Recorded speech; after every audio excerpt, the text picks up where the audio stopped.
Сәлем достар, қайырлы таң баршаңызға. Ал мен балықтар белгісіндегі адамдарға арналған болжамымды ұсынамын. Ал жалпы 3 мамырдан бастап Венера сіздерге 3 домға келіп тұр екен. Көршілеріңіз, туысқандарыңыз сізді қонаққа шақырады. Жаңа достарыңыз пайда болады. Жалпы бауырларыңызбен бірге жолға шығасыздар. Жасаған жұмысыңызды сататын боласыз.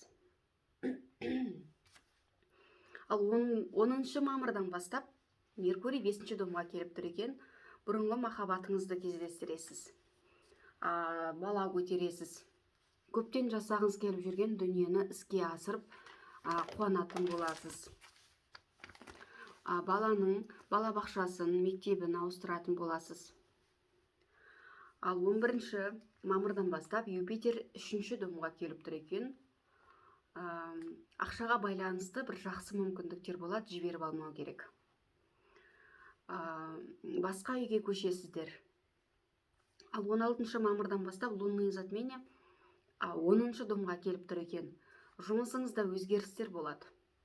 Дәрежеңіз өседі, айлығыңыз көтерілуі ықтимал, немесе жұмыстан шығып кеткіңіз келеді. Одан кейін статусыңыз өзгереді. Тұрмысқа шықпаған болсаңыз, тұрмысқа шығасыз, үйленбегендер болса, үйленеді, балалы болмағандар бала көтереді. Статус өзгереді.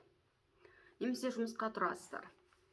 Бизнес бастайсыздар. Ал 22 мамырдан бастап Солнце 5 домға келіп тұр екен. Өзіңізді бала сияқты сезінесіз. Диплом, сертификат аласыз. Ал 25 мамыр күні Марс 3 домға келіп тұр екен. Жолға шығасыз. Көп адамдармен араласасыз. Бұл кезде туысқандарыңызбен, көршілеріңізбен ұрсып қалмаңыз.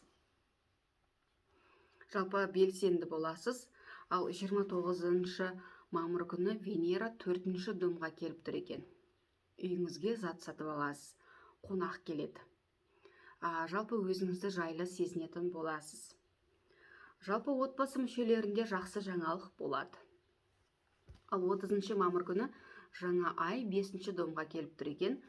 Басқа үйге көшесіздер. Жалпы басқа үйге көшу туралы немесе үйді сату туралы көп әңгіме болады. Бала бақшасын көп таңдайсыздар. Жаңа хобби пайда болады. Жалпы концертке, көрмеге баруға өте жақсы кезең. Менің сіздерге болжамым ұнап жатса, лайк басуды ұмытпаңыздар. Бар болыңыздар, бай болыңыздар.